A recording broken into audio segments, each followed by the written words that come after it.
저희들이 이제 수정부도 진상경강위로 많이 활동을 하고 있는데, 물론 그것도 이제 중요한 일이고, 그걸 해야 되고, 그런데, 그거 판매가 되는 내년으로 선거에 대해서 예산 대책을 세워야 되겠다는 뜻에서 오늘 경영수 주팀을 모시고, 무결 선을 위한 운동에 대해서 좀 자세한 설명을 듣고 저희들이 한번 해야 될 것이 뭔지를 좀 말씀을 해주시는 거에서 오셨습니다. 박수 좀 해주시죠. 뵙게 돼서 반갑습니다.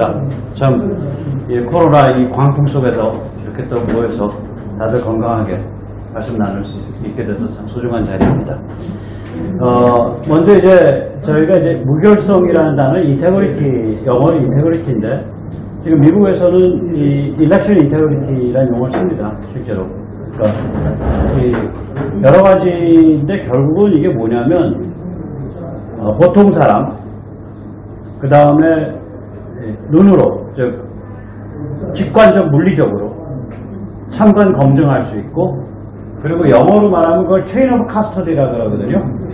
그러니까 뭐냐면은 이제 그 표가 어떻게 발행돼서 누구한테 가서 그 다음에 어떻게 접수돼서 어떻게 개표됐다.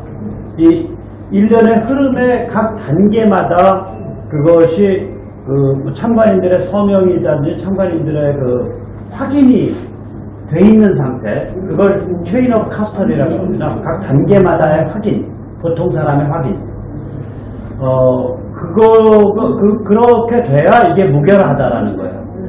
투표할 자격이 있는 사람이 투표했는지, 또 한 표씩 투표했는지, 그 다음에 언제 투표했는지, 그게 제대로 접수돼서 제대로 개표됐는지, 이 일련의 과정을 보통 사람이 직관적이고 물리적인 차원에서 참관 검증할 수 있어야 된다. 그런데 이제 우리 문제는 뭐냐면, 우리 선거법이, 제가 이걸 들어가면 이제 다른 내용으로 퍽 튀니까, 우리 선거법이 기본적으로 특히 사전투표에 관해서 이 선관위의 중앙 데이터베이스 그 서버를 위주로 돌아가요. 이게 왜 그러냐면, 이게 기본은 전자투표에 가깝습니다. 전자투표에 몇 가지 특징이 있는데, 우선 각 투표소에 선거인 명부가 확정이 안 돼 있어요. 전자투표는. 예를 들어서 길거리에 뭐 투표소가 있다, 키오스크식으로 우리 여러 그 구두 닦는 저기 컨테이너 박스 조그만 것처럼. 그럼 거기 들어가면 누구든지 아무 데서나 불쑥 들어갈 수 있잖아요. 그러니까 선거인 명부가, 투표자 명부가 미리 투표소별로 확정이 안 돼 있다. 따라서 거기에 대한 당연한 결과로 전자투표의 두 번째 특징이 뭐냐면, 투표소에서 투표지가 해당 투표자의 선거구에 해당하는 투표지가 즉석에서 제시된다. 이게 예를 들어서 이런 화면 타치스크린에서 제시되면은 키오스크 그야말로 전자투표기를 쓰는 거고요. 우리는 그게 종이로 제시되죠. 출력돼서. 이런 게 전자투표의 특징입니다. 그래서 이제 전체적으로 보면 아무 데서나 할 수 있고, 투표소에서 즉석에서 해당 선거구 투표지가 즉석에서 즉석에서 만들어져서 제시된다라는 이런 두세 가지 특징이 우리가 기본적으로 전자투표입니다, 이게. 그러니까 다시 말하자면, 오늘이라도 선거법이 바뀌어가지고, 사전투표는 키오스크에서 타치스크린으로 하면은 거의 시스템 변경이 없어요. 단말반까지도 끝나요. 이미 서버는 다 돼 있어요. 그런데 우리 사전투표는 특징이 뭐냐면 그걸 종이에다가 출력을 해주게 돼 있어요.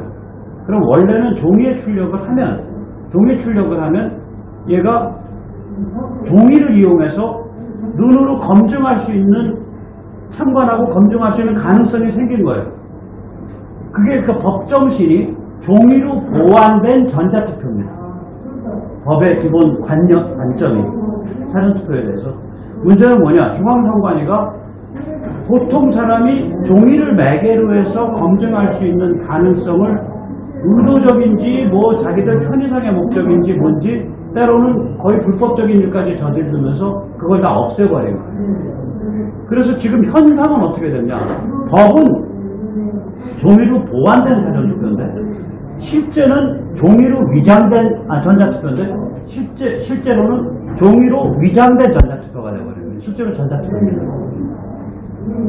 종이여서 이게 종이 느낌을 줄 뿐이지 전자투표. 왜냐? 예를 들어서 참관인들이 그 투표인 명부를 서버 데이터베이스 외에는 확인할 길이 없어요. 사전투표자 투표인 명부를. 결국 공개 안 하잖아요. 지금도. 재판부터도. 그 다음에 참관인들이 예를 들어서 이게 투표지다. 그러면 본투표지는 여기 일련 번호 파트가 이렇게 있어서 여기 찢어버리는데 얘는 찢는 부분이 없어요. 여기 일련 번호랑 다른 번호 다 했는데 그걸 뭐로 나타내냐? QR로 나타내서 아무도 해석을 못해. 참관인은 그냥 꾸어다는 보리자루라는 소리예요. 서버 믿어라 이거야. 한마디로 서버를 믿어라. 우리가 범죄하지 않냐? 서버 믿어라. 그러니까 이 서버와 이 전자 시스템의 무오류성을 사람들한테 강요하는 거예요. 지금 상태가. 그 다음에 이제 예를 들면 보관 상태. 이거 예를 들어서 플라스틱 제대로 된 보관함 써서 이런 주차장 같은 데다가 저런 데다가 그물로 치고 위에다가 텐트 벽면 뚫어놓고 위에다가 해서 줄줄이 쌓아놓고서 사람들이 아무나 촬영하고 아무나 그걸 이제 군대에서는 라인업 사이트 주시선이라는 용어가 있을 거예요. 보면 LOS. 이게 있는 상태에서 누구나 참관할 수 있어야 되는데 그런 게 안 되는 거죠. 그러니까 종이를 이용했을 때 할 수 있는 원래 법정신에 깃들어 있던 물리적 그 직관적 차원의 참관 검증이 전부 무력화되어 있다. 중앙선관의 운영 방식에 의해서. 따라서 이 투쟁은 한쪽 차원에서는 기존 법 안에 종이라는 특질을 사용한 원래 법정신에 내장되어 있는 보통 사람의 직관적 참관 검증 가능성을 다시 회복해라라는 투쟁의 한 차원의 존재예요. 예를 들어서 대선 후보가 국회의원들 한 30명 데리고 11월 중순쯤에 중앙선관위원장을 만나가지고 부정이 있었다고 내가 말은 못하겠다. 그건 내가 확인한 바 없으니까. 그러나 많은 국민이 불안해하고 있으니까 법정신대로 보통 사람이 참관 검증할 수 있는 요소로 운영의 룰을 발휘해달라. 그게 법정신에 맞는다. 라는 그런 그림이 연출되는 게 제일 좋아요. 일단 우리가 국회의원 쪽수가 부족하기 때문에 또 국회의원들이 이게 마인드셋이 정리가 안 돼 있기 때문에 법 개정 문제로 들어가면 이제 사실은 불가능한 상태예요. 현재는. 저는 개인적으로는 법 정신대로만 제대로 해도 부족은 막는다. 그 다음에 이제 법 개정에 들어가면 저는 전자 개표기를 쓰되 임의로 예를 들어 10%에 한해서 계속해서 임의 추출해가지고 검증하자. 별로 쓰지 말자는 얘기를 안 하는 이유가 이게 상대방한테 몰린다고요. 근데 실제로 이런 식으로 우리가 법 개정 파워가 있으면 그때 뭐든지 다 할 수 있어요. 근데 지금은 그래서 저는 지금 단계에서 주장은 좀 교활해요. 상대방한테 또라이로 몰리지 않을 선까지만 주장한다. 예를 들면은 사전투표제 없애는 것도 좋지만 이왕이면 없애는 게 좋지만 꼭 둬야 된다면 아니 백신도 어디 가서 맞는다를 예약하는 세상인데 사전투표제 사전 예약해라. 어느 투표소인지. 그러면 선거인 명부가 확정됩니다. 선거인 명부가 확정돼버려요. 그러면 이 문제의 상당 부분이 거기서 없어져요. 그 다음에 예를 들면 관외 사전투표 현장에서 개표해요. 돌아다니지 말고 자기 해당 선거구에서 개표해서 이쪽으로 쏴줘.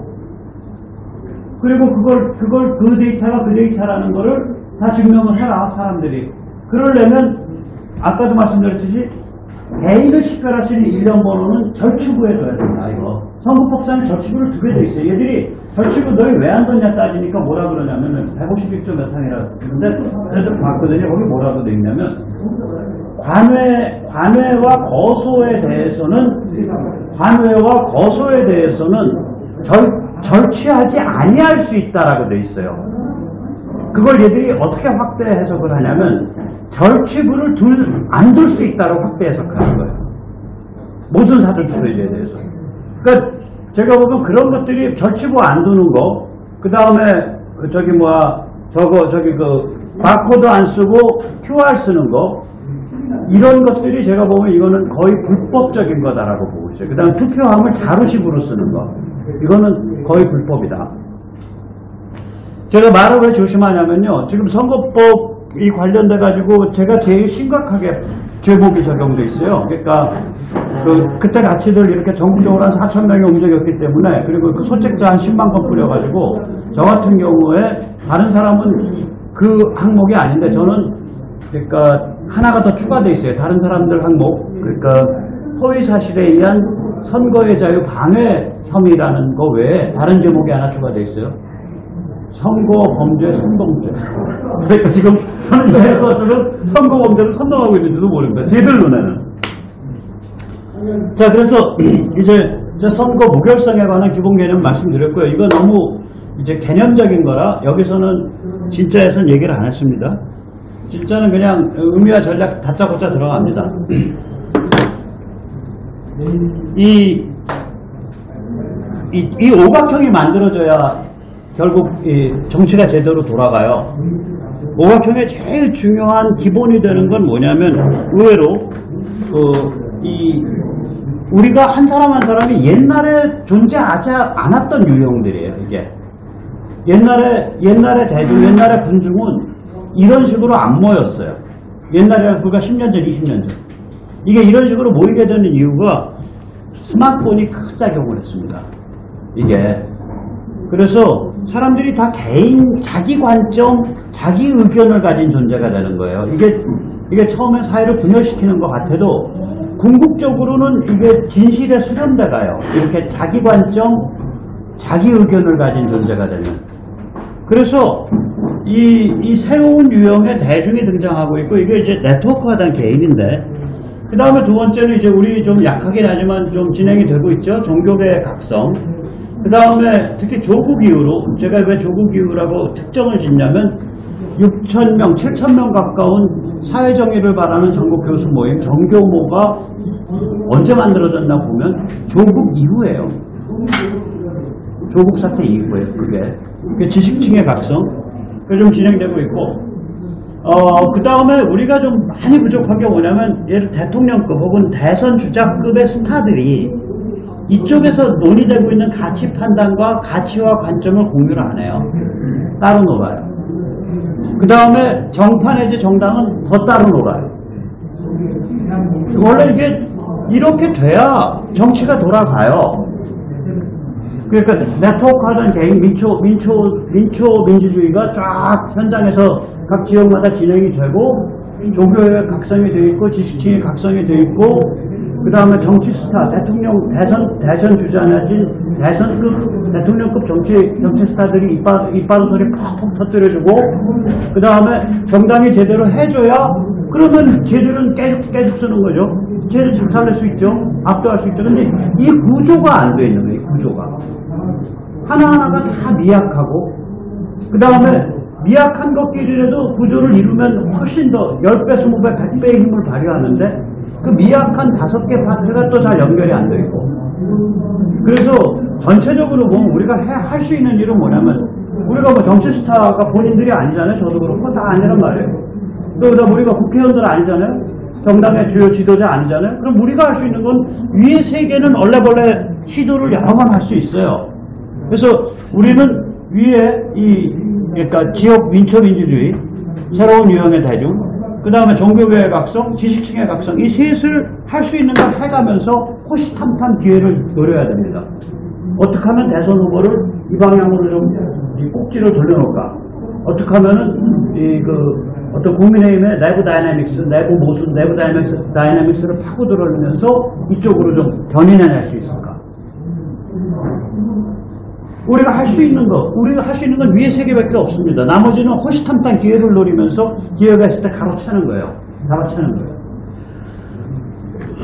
이거는 사실 제 머릿속에서 나온 모델이 아니고요.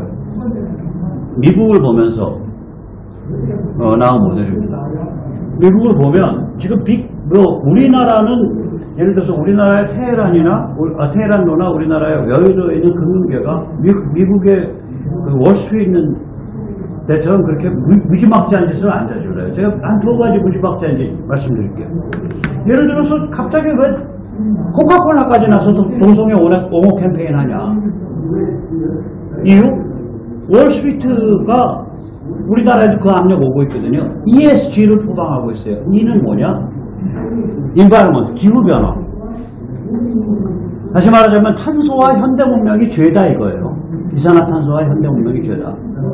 그 다음에 S는 뭐냐? 사회적 책임인데 그 첫 번째가 다양성입니다. 그러니까 젠더 평등, 동성애 이런 거 옹호해주고. 그 다음에 G는 뭐냐? 기업 의사결정 구조, 기업 지배 구조의 분산, 혹은 뭐 노동자 참여 이런 거. 아니 그걸 월스트리트에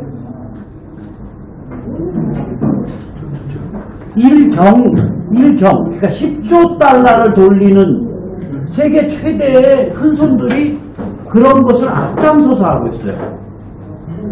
우리나라 테헤란에 돈 다루는 그 투자 금융사를 아무리 좌빨스럽다 그래도 그런 거 앞장서서 안 하거든요.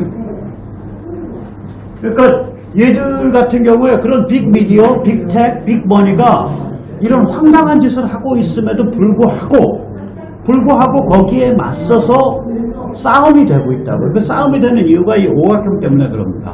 그러니까 아까도 말씀드렸지만 각 민초들이 지역별로 조직되어 있고, 그 다음에 종교계가 거기가 각성되어 있고, 지식층이 각성되어 있는 블락이 존재하고, 그 다음에 트럼프, 폼페오, 그 다음에 드산테스 플로리다 주지사, 에버트 텍사스 주지사 같은 정치 스타들이 줄줄이 존재하고, 그 다음에 요새 특별히 그 현상이 확실해지고 있는데, 공화당이 이런 성향으로 이제 공화 신주류로 천하통일이 돼가고 있단 말이에요.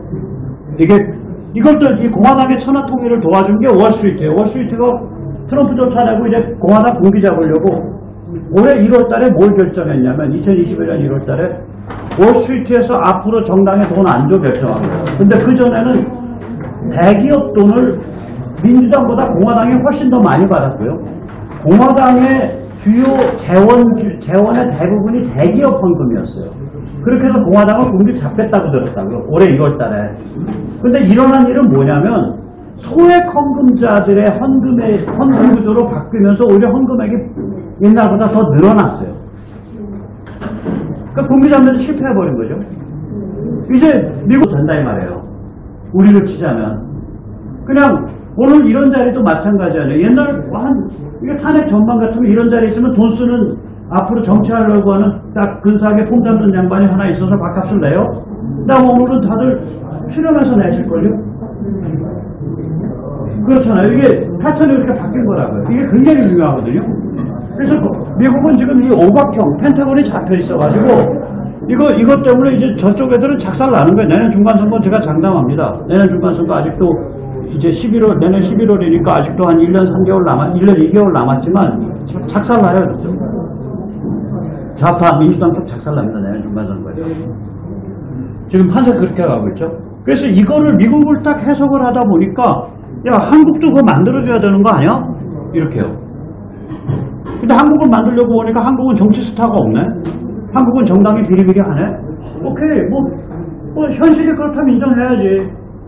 우리가 할 수 있는 건 뭐냐? 세계는 해볼 수 있다. 세계는. 세계 하면서 이 대형 정치인들이나 국회의원들을 호시탐탐 기회를 봐서 우리 쪽으로 어떻게 끌어들이거나 1cm라도 움직일 수 있는 길이 뭐냐? 이런 관점에서 문제를 봐야 된다. 그렇게 봅니다. 그래서 이제 우리 이 무결선거 네트워크 이런 거야말로 가장 강력한 잠재적 정치 조직이거든요. 이렇게 시민 정치 조직이에요. 이게 민초민주주의 정치 조직이에요. 저보고 가장 강력한 민초민주주의 정치 조직의 영역을 하라 그러면 하나는 선거 감시 쪽이고요. 선거 참관 감시 검증 쪽이고요. 다른 하나는 교육감 선거고요.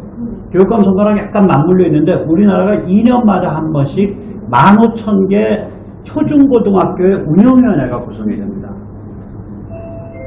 그러면 그 운영위원회를 장악해야 된다 이거. 지금 미국은 운영위원회에서 완전히 그 칼부림 날 정도로 싸움 나 있거든요. 왜냐면 바이든 행정부가 그 지침을 내려가지고 애들한테 뭐 성적 자기결정권, 그러니까 예를 들어서 12살짜리 애가 엄마 나 생각해보니까 엄마 나 아들로 나 줬는데 생각해보니까 나 딸 같아. 근데 내가 알아보니까 성전환 하려면 지금부터 의사한테 가서 호르몬 받아 먹어서 앞으로 다 큰 다음에 한 20살쯤에 이제 수술하면 훨씬 편하대.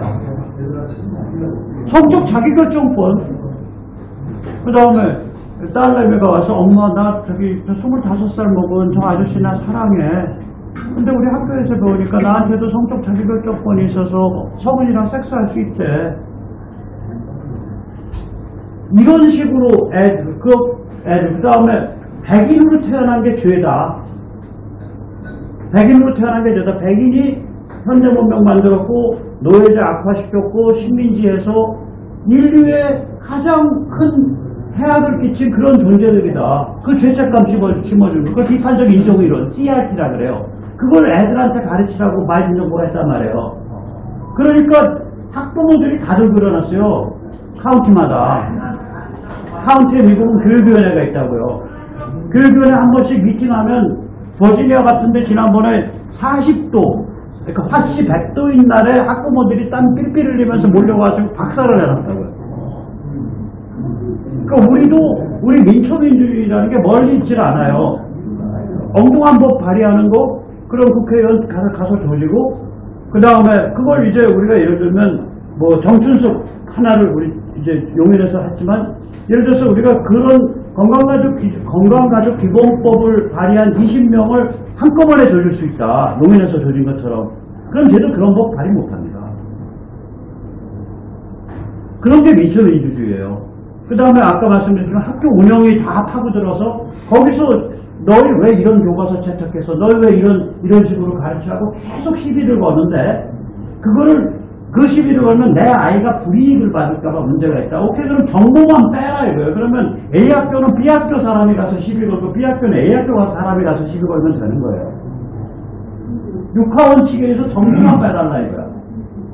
그래서 품앗이해버리면 된다. 그 시비는. 그럼 내 아이가 학교에서 불이익은 안 받잖아요. 이런 게 민초민주주의라고요. 우리가 제가 말씀드리는 새로운 유형의 대중이 바로 그런 거죠. 새로운 유형의 대중. 그 다음에 이제 종교계 지식적 우리가 여기까지요. 노란 선까지만 들어올 수 있는 거예요. 이게 우리 컨트롤 내부고요. 정치 스타나 정당은 우리 마음대로 안 돼요. 지금 힘을 우리가 못 미친다고요.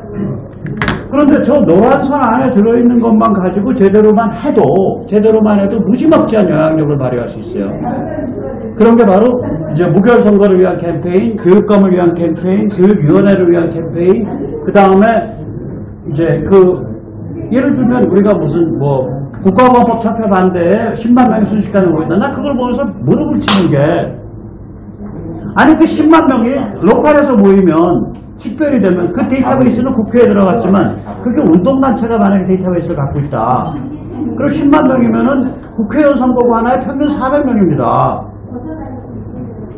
그러면 국가보안법을 밀어붙이고 있는 국회의원들 특정 지역에선 사람이 부족하다고 치더라도 나머지 지역의 국회의원들 그 지역 그 옆 지역에 몰려가서 작살내버리면요 걔들이 스스로 철회해요. 우리가 그 수많은 태극기 운동을 했으면서도 그 인프라를 못 만든 거예요. 그 네트워크를. 그 지능적 네트워크를. 근데 이러한 지능적 네트워크를 만들려면요. 가장 중요한 게 오늘 이제 드디어 ROTC 선배님들 또 동료님들께 얘기하고 싶은 게 그거예요. 의외로 제일 중요한 게 한 지역 단위에 작으면 3명, 많으면 10명 정도의 이 지역 활동가가 있어야 돼요. 여기 정광훈 목사님 좋아하시는 분도 계시겠지만 제가 전 목사님 갸우뚱 했던 대목 중에 하나가 그거예요. 전 목사님 나 전국 조직 갖고 있어. 참고로 전 목사님하고 저는 인연이 꽤 깊어요. 제가 2017년 여름에 감옥에서 나왔을 때 운이 좋아서 이제 집행유예로 한 100일 만에 나왔는데 그때 전 목사님이 원래는 이제 2002년 반핵 반김 시위 때 그 양반이 전체를 오가나이즈 한 분이에요. 실무 오가나이즈. 실무 조직가고 그 뒤에 이제 큰 어른 두 명이 김상철 변호사랑 박세직 IOC 위원이었어요. 그러니까 그 양반이 그거 하고 나서 2018년까지 16년을 아스팔트를 안 나오신 분이에요. 근데 이제 2017년에 이제 다시 2018년부터 아스팔트 나가겠다고 생각을 하시고 제일 처음 부른 게 저예요. 그래서 같이 내년 3월 1일 시위를 하자. 그래서 합시다. 그래서 이제 그분이랑 많이 이제 작업을 하다가 제가 시위 끝나고 나서 저랑 너무 이제 그 체질이 안 맞아서 모시기 힘들어서 저는 이제 손을 놨는데, 네, 저는 그러고 나서 이제 손을 놨거든요. 손을 놨는데, 제가 이제 그 양반께 이제 현장 조직이 어떻게 됩니까? 253개 지역에 다 조직 책임자 있다. 제가 어떤 분들인지 대충 그림이 그려지거든요. 그런 정도 가지고는 현장 조직이 안 만들어져요. 이게 제가 하는 말이 있어요. 여기 괜찮은 수퍼 한 150평 되잖아요. 우리가 수퍼 중에서 괜찮다 그러면 일단 생선 다뤄야 되고 고기 다루는 거 아니에요. 생선, 고기, 야채를 다뤄야 이제 규모가 있는 수퍼잖아요. 수퍼가 생선, 고기, 야채 안 다루는 수퍼가 있고, 그럼 이제 거의 이제 편의점 스타일이 되는 거죠. 생선, 고기, 야채를 다루면 그게 규모가 있는 수퍼란 말이에요. 근데 하긴 요새 야채는 뭐 포장이 돼 있어서 다루기 쉽지만, 그런데 이제 제가 하는 말이 있다고요. 업의 본질은 그 동네에 있는 럭키슈퍼 사장님이나 삼성의 이재용 회장이나 같다. 그게 같아요. 그 캐릭터의 틀이 같아요. 성향이. 그러면 굉장히 유명한 무슨 뭐 전국 조직의 중앙 핵심위원회 그 인격의 특징하고 성격적 특징하고 로컬에서 인구 20만 명 되는 20만짜리 국회의원 선거구 하나에서 매일 동네에서 뛰어다니는 분하고 제가 보면 차이가 없는 거예요. 그런 분들로 로컬의 지역 활동가가 양성돼야 돼요. 그래서 제가 이제 무가선거 네트워크는 이거 완전 로컬 조직이거든요. 그래서 우리 회장님과 우리 여기 지도부 되시는 분들이 국회의원 선거구를 쫙 깔아놓으시고, 혹은 그게 안 되면 기초단체를 깔아놓으시고, 여기서 열심히 하실 만한 분들, 전화 하나 확인해서 하실 만한 분들을 그 리스트, 각 지역마다 리스트를 예를 들어서 한 500명을 전화를 해서 딱 세팅을 해놓는다. 그리고 그분들이 그걸 안다, 본인들이. 그게 최대의 자산입니다. 여러분, ROTC는 기본적으로 장교 출신 아니에요. 아무리 젊은 시절 짧은 기간이지만 리더십이 뭔지를 경험을 해보신 분들 아니에요. ROTC 그거 리더십 압력 못 받아서 자살하는 ROTC 장교들이 아마 1년에 한두 명씩 있을걸요?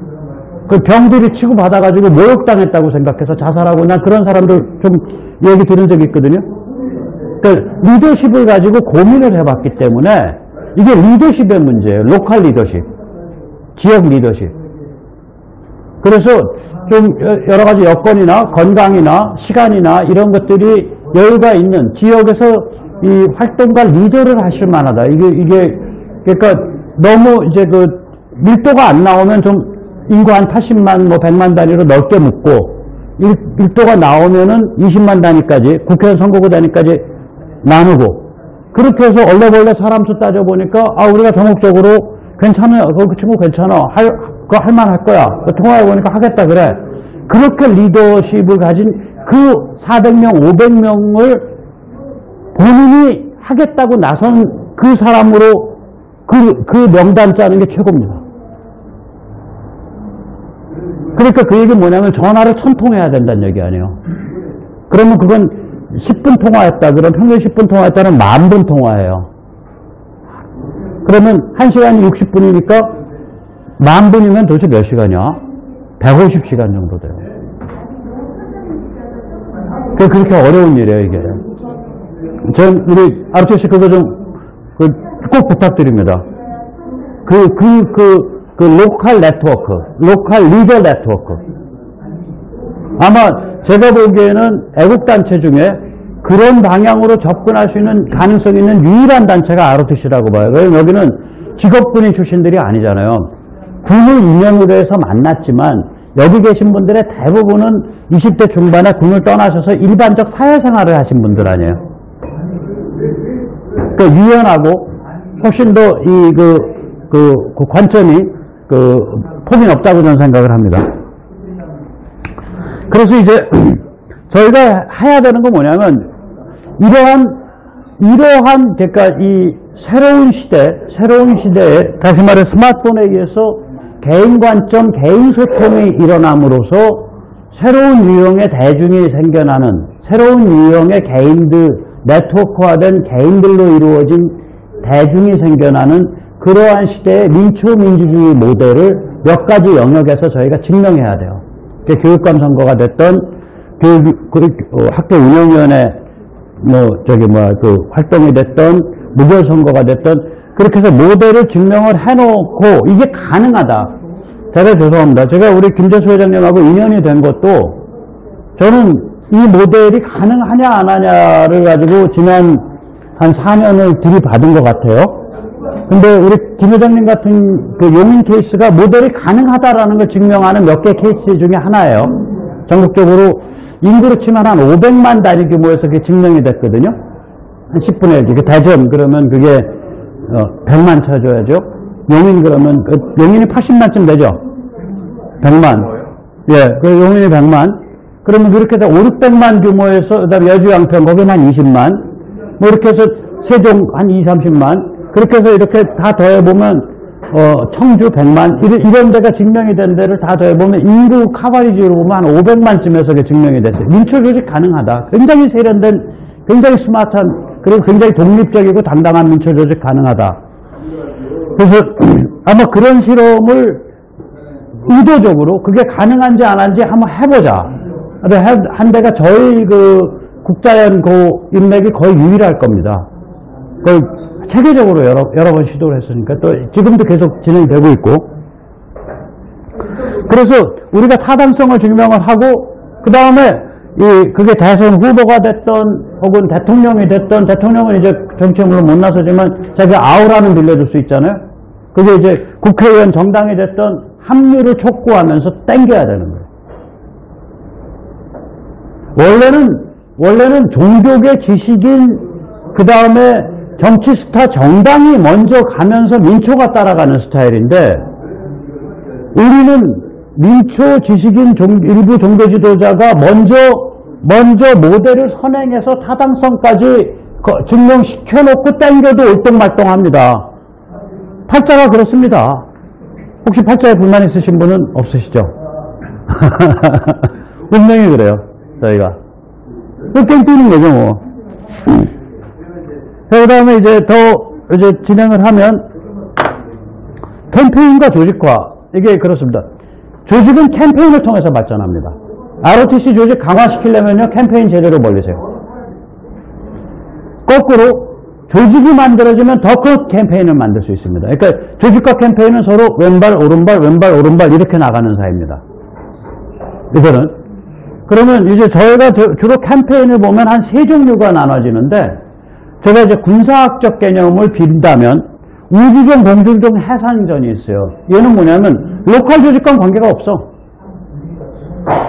로컬 조직과는 관계가 없고 큰 담론을 가지고 빵 치는 거예요.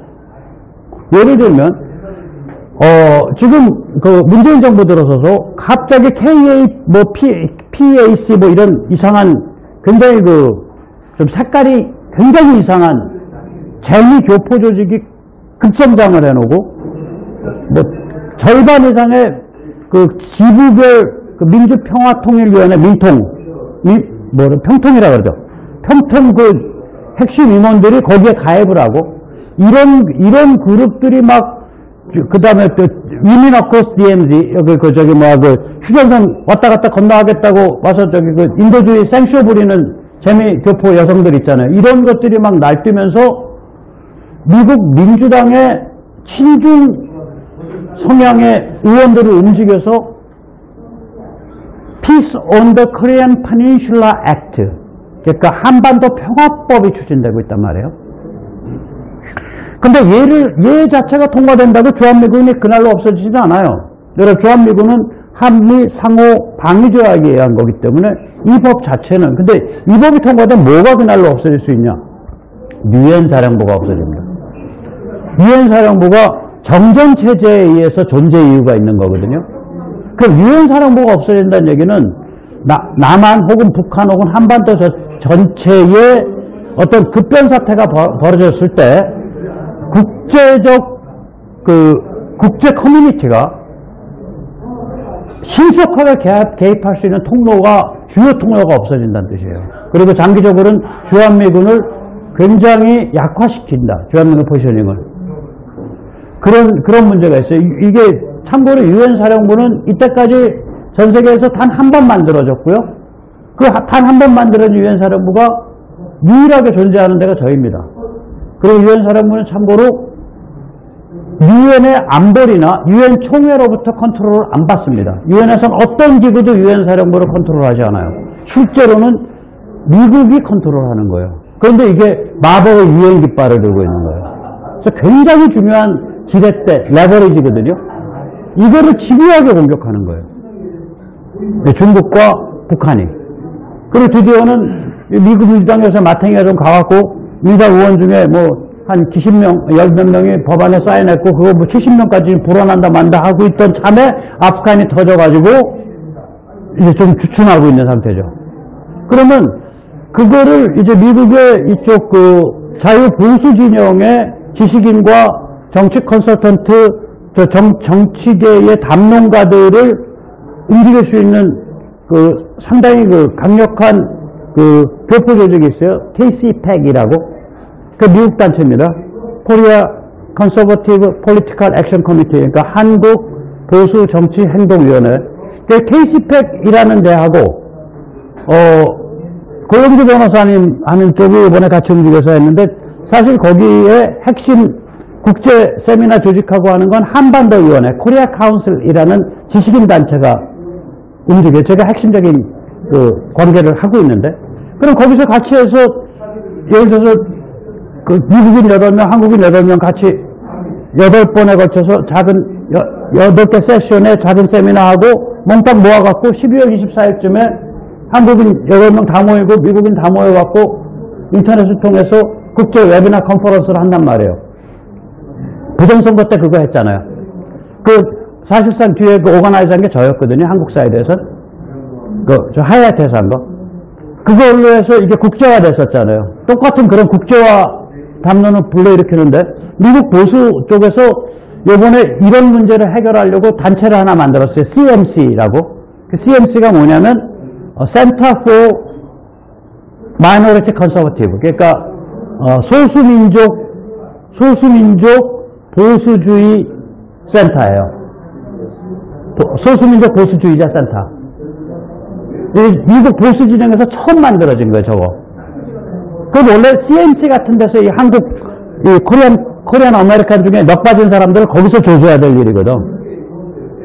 이제 그런 움직임이랑 한국 쪽에 같이 움직일 수 있단 말이에요, 이제는. 그렇게 된 거예요. 자, 그럼 이거 공중전이죠. 우주전이죠. 하다못해 이거는 해상에서 중포격한 거죠. 한포로. 해안에 대고. 이거 자체는 여기 10만 명이 모여서 이번에 서명까지 같이 벌어지는데 아마 고영주 이사장님 쪽에서 2만 5천 서명 받은 걸로 알아요. 거의 3만 명 가까이. 다른 서명 캠페인 계속 벌어지고 있거든요. 10월 말까지. 타임라인이 이제 10월 24일 유엔데이까지인데. 그러면 여기서 서명해도 이거는 기본적으로 지역 활동이 아니죠. 지역 활동이 아니지만 굉장히 중요한 상징적 물꼬를 트는 활동이죠. 그래서 저는 그런 걸 우주전, 공중전, 해상전이라 그래요. 그럼 지역 활동은 육상전이에요. 지금 방금 말씀드린 듯이 무결선거, 혹은 교육감 선거, 혹은 정춘숙 타겟팅 했듯이 국회의원 지역구 타겟팅 하는 거, 혹은 지방정부를 타겟팅 하는 거, 무슨 조례 문제라든지 기타 등등을 가지고. 그러면 육상전을 하면 바로 지역 조직이 만들어진다고요. 지역 조직의 핵심은 아까도 말씀드렸듯이 지역 장교예요. 지역 리더예요. 각 단위마다 바람직하게는 한 5명에서 10명, 급하면 한 3명은 있어야 한 단위가 형성이 됩니다. 그러면 이 캠페인과 조직은 서로 맞물려서 돌아가요. 캠페인과 조직은. 그죠? 네, 서로 맞물려서. 요런 컨셉을 가지고 우리가 움직여야 된다. 그래서 무결선거 그 자체도 중요하지만 이걸 통해서 조직이 단련이 되고 그 조직이 다시 더 큰 캠페인을 할 수 있고 다 민초민주주의 조직입니다. 그러니까 가치와 관점을 위한 조직이고 가치와 관점에 기반한 조직이에요. 그래서 이제 보면 스마트하고 강력한 도구죠. 선거 참관 검증인데 이게 이제 무결선거 네트워크 이제 그 사이트죠. 뚝딱거려서 급해가지고 만들어 봤는데 이거는 이제 사용자 측에서 보는 거고 여기 다 이제 군을 다 경험을 장교로서 했기 때문에 이 시간, 장소, 인력을 조합한다는 것이 이게 기본적인 기동이잖아요. 기동. 시간, 장소, 인력, 장비 아니에요. 그 컨비네이션을 만들어내는 게. 그러면 이게 사전투표소가 전국에 4,000군데고 본투표소가 전국에 10,000군데고 그 다음에 혹시라도 좀 밤중에 그렇게 왔다 갔다 한다든지 가서 지키고 있다든지 하면 심리적으로 상대방을 압박해야 되니까 그러니까 뭘 압박을 해야 되냐 이 흉악무도한 세력이 만약에 존재한다면 제가 말 조심합니다. 흉악무도한 세력이 대대적 부정선거를 기획하고 있다면 말 조심합니다. 이자들에게 그 짓 했다가는 혁명이다라는 걸 보여줘야 되는 거예요. 이 캠페인의 특징이 그겁니다. 그러니까 선관위가 협조 안 하더라도 대선 후보까지 찾아가서 말했는데도 협조 안 하더라도 마지막에 가서는 칼을 목에 딱 대는 게 이 캠페인의 목적이에요. 그리고 상대방으로 하여금 내놓고서 부정을 자행하지 못하도록 만드는 게 이 캠페인이에요. 아무 협조 없이도. 두 가지입니다. 그러면 이게 그런 장소에 다 동원돼야 된다. 제대로 동원되려면 사람 수로 한 유니크 카운팅에서 10만 명이 한 사람당 16시간 뛰어야 다 커버돼요. 계산해보면. 근데 장소로는 아까도 말씀드렸지만 250몇 개, 10,000개, 4,000개에서 15,000개쯤 되는 장소고요. 장소로 보면. 시점으로 보면 뭐 사전투표일, 그 다음에 잠자는 날, 본투표일, 개표소 이렇게 해서 뭐 개표 뭐 이렇게 돼서 굉장히 길어요. 그러면 이거는 뭐냐면 데이터베이스 없으면 사람 못 움직인다는 소리예요. 데이터베이스에서 태스크가 규정이 되고 그 태스크에 사람이 부여가 돼야 되고 각 태스크별로 조장은 부여할 사람을 끌어당겨서 채워 넣어야 되고 그렇게 해서 채워 넣어진 사람들한테는 지금 뭐 예를 들면 여기 어디야? 여기가 무슨 동이지? 사당동 제3 사전투표소 내일 아침 뭐 6시부터 뭐 점심 2시까지 당번이십니다. 그런 문자 메시지가 그 전에 한 2번씩 나가고 뭐 이런 식으로 움직여야 돼요. 그래서 이게 공명선거지원단 때 그걸 짜놨어요. 아마 돈 주고 잘라 그러면 설계비 빼고 프로그램 코딩비만 한 3, 4천만 원 들 거예요. 제가 잠깐 보여드릴게요. 그래서 이런 게 있어야 움직여요, 이게. 여기서 보면 이제 그때 데이터예요. 그때 데이터고 여기서 보면 이제 자기가 조장일 때, 자기가 지역 책임자일 때, 자기가 태스크 책임자일 때 다 나타나는 게 달라요. 예. 그렇게 해서 자기 사람들한테 연락 취하고 뭐하고 할 수 있는 그런 게 있는 거예요, 여기서. 다 이미 검증된 프로그램이고 다 디버깅 돼 있거든요. 그래서 요거 조금 더 수정하든지 말든지 해서 바로 내년에 쓸 수가 있어요. 그러니까 저희가 이 정도 게임을 뛰려면 뭔가 이런 스마트한 인프라가 있지 않으면 이 게임 못 뜁니다. 그 다음에 두 번째요. 잠깐만요. 현재 슬라이드부터. 여기 보면 한국교육포럼 마크하고 무결선거 네트워크 마크가 같죠. 마크 계속 디자인하기가 싫어갖고 한국교육포럼도 사실 저희 쪽에서 많이 서포트를 하죠. 저희 국제한 리설 쪽에서 엊그저께 뜬 거예요. 여기도 정교모가 같이 했죠, 사실은. 여기 지금 보면 정교모가 있고 여긴 안 드러나 있지만 기독교 메인스트림이 뒤에 있습니다. 그리고 이제 여기는 정교모의 개인 자격으로 주요 멤버들이 들어왔고요. 그 다음에 기독교 쪽에서 예를 들면 서울 경기가 굉장히 중요하기 때문에 서울기독교청연합회장 김봉준 목사님, 경기 북부기독교청연합회장 임다인 목사님인데, 임 목사님은 내년에 경기 전체의 기독교청연합회장 되시는 분이에요. 그래서 여기도 똑같이 이제 제가 아까 말씀드렸잖아요. 로컬 조직에 가면 로컬 조직을 나중에 하실 때요, 교육감도 같이 뛰어달라 그러세요. 그러셔야 돼. 로컬 리더는 무결선거도 뛰고 교육감도 뛰고 다 뛰는 거예요. 무슨 말씀인지 아시죠? 아니, 슈퍼마켓 사장님이 혜택 물건만 받아서 파냐고요. 어떤 물건도 갖다 놓고 다 갖다 놔야지 그 구석이 맞춰지고 같이 뛰죠. 그죠? 저는 그렇게 생각을 합니다. 그래서 이쪽도 좀 유심히 봐주시면 좋겠고요. 교육감 선거 잘 될 것 같고요. 그 다음에 이제 여기 무결선거 네트워크 경우에는 제일 핵심적인 게 아까 뒤에서 본, 그러니까 시간, 장소, 사람을 연결하는 전국 수만 개 포인트에 대해서 그것이 핵심적인 툴이라 그러면, 이런 경우에는 뭐가 핵심적 툴이 되냐면 이 시민 경선 시스템이 핵심적 툴이 돼요. 대통령 같으면요, 선거구가 대한민국에 하나밖에 없습니다. 근데 교육감이나 시도지사는 선거구가 17개 나오고요. 국회의원은 선거구가 250개가 넘어 나오죠. 251개가 나오고요. 기초단체장은 선거구가 253개, 200 그렇게 나올 거고요. 광역의원이 선거구가 한 전국적으로 1000개 이상 나와요. 광역의원이. 기초의원이 선거구가 한 4, 5천 개 나옵니다. 그러면 선거구마다 투표지가 다르고 선거구마다 시민경선에 참여 자격이 제한되잖아요. 그래서 서울 사람이 부산의 교육감 후보를 선정하는 데에 시민경선 참여할 자격이 저는 없다고 생각해요. 교육감 나오는 사람들이 그런 거 인정 안 할 거라고 본다고요. 오케이. 그러면 개방형 시민경선에서 주소지를 어떻게 확인할 거냐. 예를 들어서 우리가 휴대폰 실명 인증해도요, 주소지 확인 없습니다. 하다못해 선관위 K보팅, 선관위면 그래도 정부기관 아니야. 주민등록 주소지 확인하겠지. 없습니다. 만들어다 준 명단을 갖고 하는 게 K보팅이에요. 그건 일단 개방형도 아니에요. 일단 거기야말로 선거인 명부가 미리 확정돼야 돼요. 선관위 K보팅이. 그리고 요새는 모르겠는데 몇 년 전까지만 해도 주요 선거를 앞두고는 대규모 시민경선을 선관위가 서비스를 안 했었습니다. 그리고 선관위는 지금 야, 이거 얘들 빅브라더 노름하고 있는 애들 아니냐? 라는 의문을 우리 자유시민이 갖고 있기 때문에 자유시민의 가오가 있지 선관위를 쓸 수가 없습니다. 그래서 이제 고민을 하다가 이제 이런 안전 이미지를 만드는 걸 생각한 거예요. 여기 명함 어플 쓰시는 분들 많을 거예요. 명함 어플은 이제 특징이 뭐냐? 휴대폰 카메라로 찍으면 명함 이미지 전체가 서버로 갑니다. 오케이. 그러면 우리가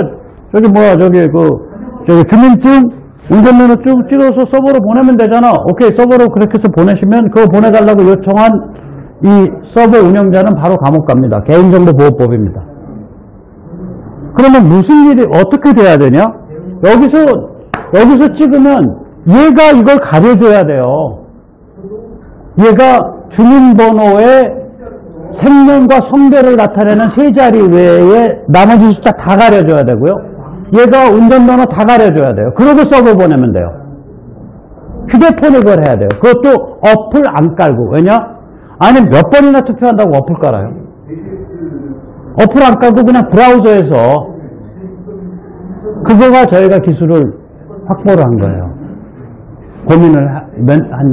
이 고민이 언제 시작됐냐면 2018년 서울 교육감 경선 때 그때 곽일천 씨, 박선영 씨를 붙였었는데 경선에 그때 주소지를 확인할 길이 없더라고요. 그래서 그때는 저거 없이 그냥 얼라벌라 넘어갔어요. 근데 이번에는 이게 일반화되려면 주소지 확인 기능이 있어야 돼. 그리고 저건 앞으로 이 로컬 투쟁할 때 굉장히 좋습니다. 로컬 투쟁할 때 예를 들어서 용인 시민 혹은 예를 들어서 여기 무슨 구죠?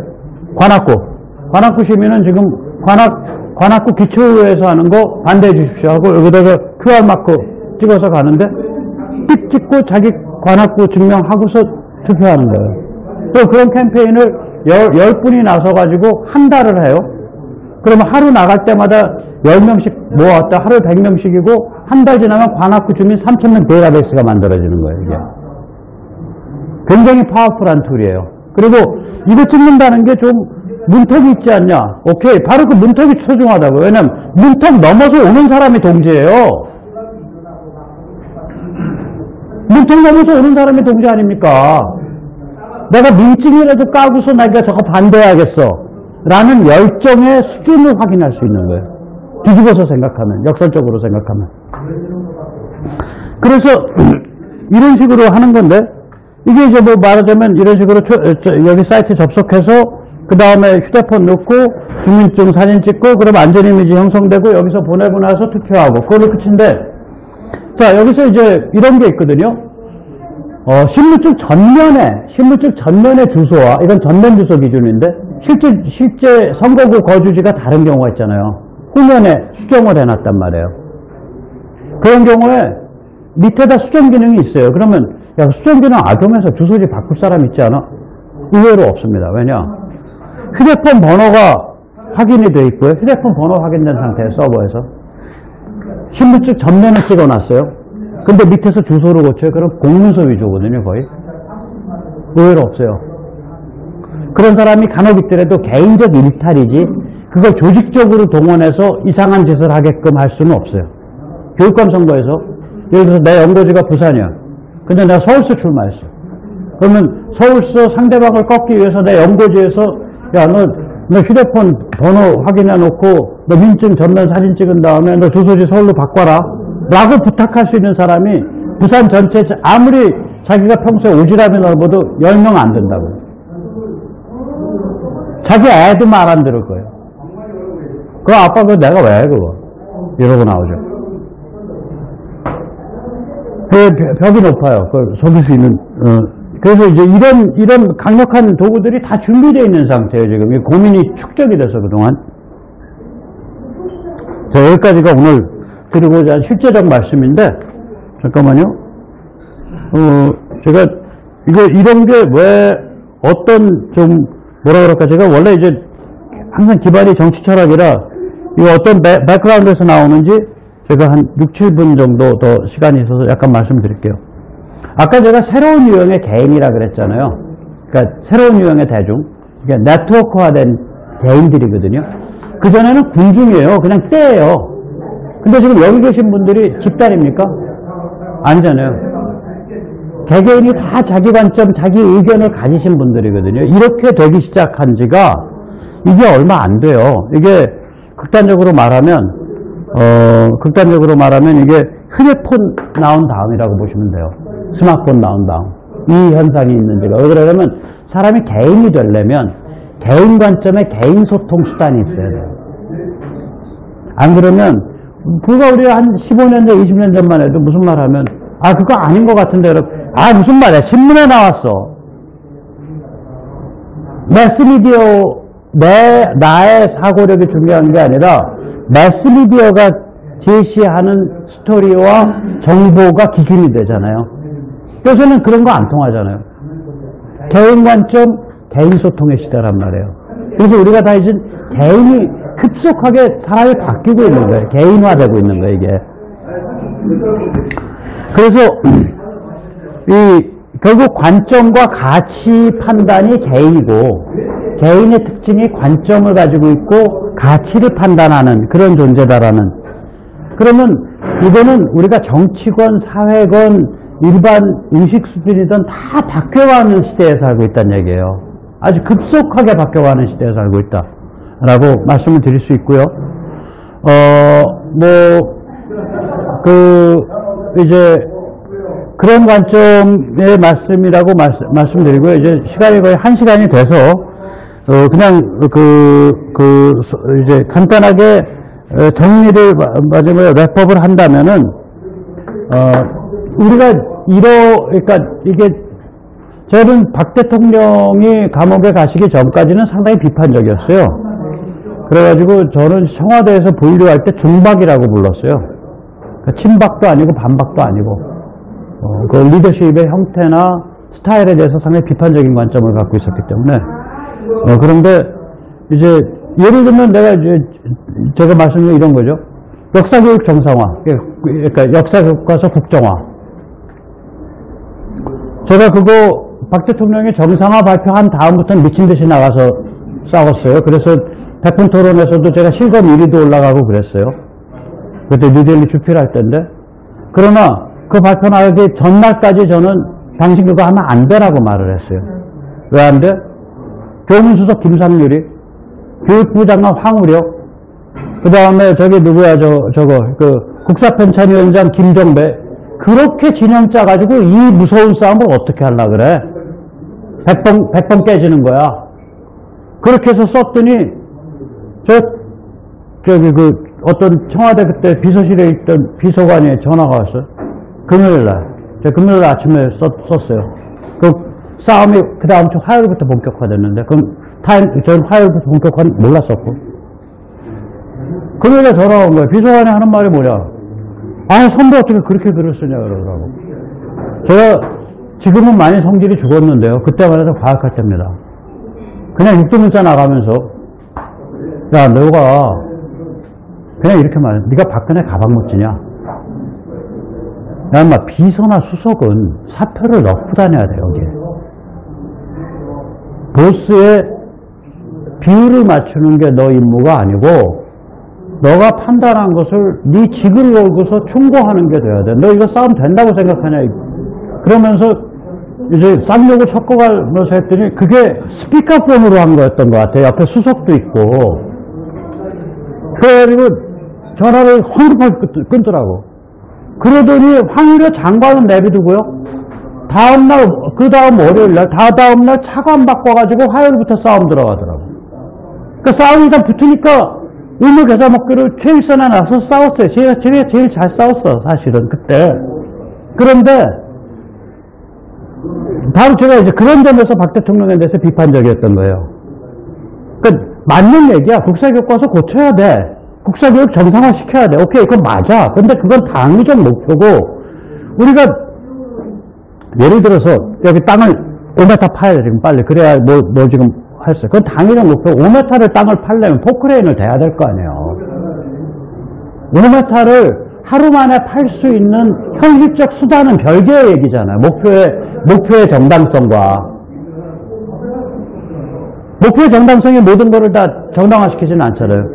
그러나 저는 그 양반한테 꿋꿋하게 마지막까지 탄핵 때 버텨서 감옥에 좀 꿋꿋하게 계시는 거에 대해서 굉장히 은혜를 입었다고 생각을 해요. 그래서 우리가 이런 인연이 다 만들어지는 거고, 그 다음에, 그래서, 야, 이 시스템에 근본적인 문제가 있는 것 같다. 우리가 뭔가, 시민으로서 뭔가 좀 해봐야 될 것 같다라는 그런 각성이 시작이 된 거예요.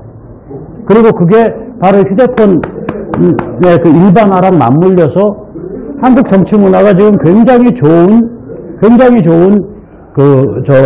잠재성이 있다고 봅니다. 지금 코로나 없고요. 그 다음에 쟤도 부정선거 안 하면 쟤도 탄판이 져요. 코로나로 재갈 물리고 족쇄 채워놨고, 그 다음에 여차하면 부정선거 할 수 있는 흉악한 그룹이 그 언저리에 있는 것 같기 때문에 저희가 불안하는 거지. 이미 게임은 끝났어요. 정상적 게임의 운동장에서. 훨씬 더 앞으로 게임이 끝났을 뿐 아니라 훨씬 더 지능적이고 문화적이고 정신적인 게임을 해야 돼요. 아까 제가 저런 여러 가지 얘기를 드렸지만, 제가 정신적 게임의 예를 하나 오늘 마지막으로 들어드리면서 할게요. 이런 로컬의 현장 싸움을, 그런 정신의 싸움을 연결시켜야 되는데, 주변에 자제분들이나 어린 사람들 지식 어디서 얻냐? 여기서 하는 온라인 백과사전에서 얻어요. 그죠? 그래, 온라인 백과사전 뭐 보냐? 나무위키 극좌예요. 위키백과 극좌와 중도좌파 왔다 갔다 해요. 근데 위키백과 표제어 몇만 개냐? 오늘 날짜로 65만 개 될 겁니다. 60만 개쯤 될 겁니다. 표제어가. 참고로 60만 개 표제어라는 게 어느 정도 규모냐? 옛날에 우리 왜 좀 잘 사는 사람, 뭐 있는 척 하는 사람 브리테니카 사전 뭐 30권짜리 들여다 놓잖아요. 그게 10만 개 표제어가 안 됩니다. 한 3, 4만 개 표제어밖에 안 돼요. 그 30권이. 그 60만 개 표제어가 그 정도로 무서운 거예요. 60만 개 표제어라는 게. 표제어 60만 개를 갖고 있어요. 근데 미국 위키피디어는 몇 개냐? 표제어가 거기는 약간 중도 우파, 중도 좌파, 이게 믹스되어 있는데 특히 냉정한 지식에 가면 꽤 괜찮아요, 위키백과가. 정치적인 거는 좌파 성향인데 위키백과 표제어가 한 3, 4만 개, 4, 500만 개 될 거예요. 무시무시한 데이터가 쌓여있는 겁니다. 미국 위키백과는 1년에 성금을 걷어서 얼마 쓰냐? 1년에 5천억 씁니다. 5천억 써요, 5천억. 미국 위키백과가. 자, 그러면 우리가 무슨 짓을 할 수 있냐? 예를 들어서 제가 돈을 어디서 한 5억 좀 만들 수 있으면 저는 그런 게임을 하고 싶은 거예요. 제가 저희 쪽에서 무슨 기술을 개발할 수 있냐면, 일단 위키에 실린 거는 그게 글이 됐건 사진이 됐건 마음대로 갖다 쓸 수 있어요. 그러니까 공유 지식이에요. 그게 위키의 특징입니다. 제가 저희 쪽에서 우남위키, 이승만 대통령 호딴 우남위키라고 하고 있는데, 왜 우리나라의 젊은 애들 혹은 사람들이 좌파 백과사전 봐야 되냐? 그러면 위키피디어만 해도, 영문 위키피디어만 해도 꽤 괜찮아요, 내용이. 위키피디어만 해도. 그게 그렇게 편향성이 안 심해요. 그러면 교수들이, 혹은 지식인들이, 혹은 참여자들이 우리가 한 500명, 1000명 모아가지고 자기가 이렇게 인터넷에서 여기서 영어 읽을 줄 아는 사람들, 여기서 위키 보다가, 이 표제가 괜찮아 하면 공유해서 우리가 정해준 어떤 이메일로 그 링크를 보내주기만 하면 자동으로 번역이 돼서 자동으로 우남위키에 퍽 올라가게 만드는 거예요. 근데 그때 번역의 비용이 한 꼭지당 뭐 1달러가 된다든지 뭐 이렇기 때문에 1달러는 아니고 뭐 20센트가 된다든지 제가 한 60만 꼭지를 그렇게 해보겠다라고 생각했을 때 그거 협력해주는 사람들 모시고 밥이라도 먹고 기타 등등 다 했을 때 소프트웨어 운영하고 그게 한 4, 5억 들겠더라고요. 그 다음에 예를 들면, 그러니까 이게 정신의 전쟁이라는 걸 설명드리는 거예요. 저희가 뭐 그 돈 달라는 소리가 아니라. 예를 들면 우리가 입만 뻥끗하면 전교조 교육 요구를 해요. 저희가 그걸 샘플로 다 해봤는데, 교과서, 전학년, 모든 출판사, 전과목 교과서 교수자료, 그리고 한 10,000권 정도에 달하는 청소년, 아동 청소년 데이터베이스, 이거를, 아동 청소년 쪽은, 그거는 책 사는 돈은 별도, 교과서 교수자료, 참고서까지, 모든 학년, 전 과목, 모든 출판사, 이거를 전부 사가지고 전부 스캔해서 데이터베이스에 긁어놓는,그래서 텍스트를 푸는데 얼마 걸리겠냐, 돈이. 1억 5천이요. 1억 5천 들어요. 그러면 인건비까지 해서 요새는 그런 게 기기들이 너무 좋아져서 그래서 제가 돈을 100만 원을 주고 저거 하는 데다 물어봤어요. 저기 뭐죠? 변리사 지적재산권 관리하는 자 이런 데를 구축한 다음에 예를 들어서 사람들이 김일성이라고 넣었을 때 김일성이 뭐 예를 들면 초등 3학년 9월 교과서 어느 출판사 거 몇 쪽에서 요 대목이 나온다. 그 김일성이라는 키워드 중심으로 앞에 한 문단, 뒤에 한 문단 정도 제시한다 그러면 이게 저작권에 걸립니까? 안 걸립니까? 안 걸린대요. 비영리고 공익적 목표이고 굉장히 제한되기 때문에. 예를 들어서 성인지 감수성, 성적 자기결정권. 대한민국이 이 정도로 미개합니다. 지식층이. 무슨 얘기냐? 입으로는 전교조 욕을 해요. 입으로는 양성에 뭐 동성애 뭐 한다고 욕을 해요. 근데 오케이. 그러면 초등학교, 중등학교, 고등학교의 교과서와 참고서와 교수 자료에 어떻게 나타나 있냐? 제 꿈은 올해 말 전에 이걸 좀 만들어 보는 거예요. 그래서 지금 좀 준비한 다음에 좀 몇 군데 큰 손한테 좀 얘기를 하려고 그러는데, 큰 후원자들한테. 그럼 이 정도는 돼야, 야, 전교조가 이렇게 애들 망쳐왔어. 그 다음에 예를 들면, 김일성 몇 번 나왔어? 어디 책에 어떻게 쓰게? 오케이. 근데 이승만 몇 번 나왔어? 일단, 김일성은 전학년 전체 교과서, 전체 참고서 따지니까 2350번이 나왔는데 전부 다 변호해주는 쪽으로 나왔어. 비판이 거의 없어. 이승만은 전부 다 따져보니까 230번 나왔는데 전부 다 까는 소리야. 그거 하나로 얘기 정리되는 거예요, 그냥. 우리가 스마트해져야 돼요. 스마트해져야 돼요. 굉장히 스마트해져야 돼요. 그래서 오늘은 이제 이야기는 번졌는데 오늘 제가 소개해드린 무결선거나 교육감이나 거기에 필요한 무결선거 네트워크를 돌리기 위한 데이터베이스 시스템 또 교육감 같은 이런 걸 하기 위한 시민 경선 시스템 이런 걸 다 안내를 해드렸는데 이런 툴들과 고민들은 돼가고 있으니까 우리 또 선배님들 동지님들이 현장에서 왕년 젊었을 때의 그 장교로서의 리더십을 발휘하시는 분들이 굉장히 많이 나와주셨으면 좋겠고요. 제발 부탁드립니다. 1000명만 나와주세요. 1000명만. 네, 여기까지입니다. 감사합니다.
화이팅!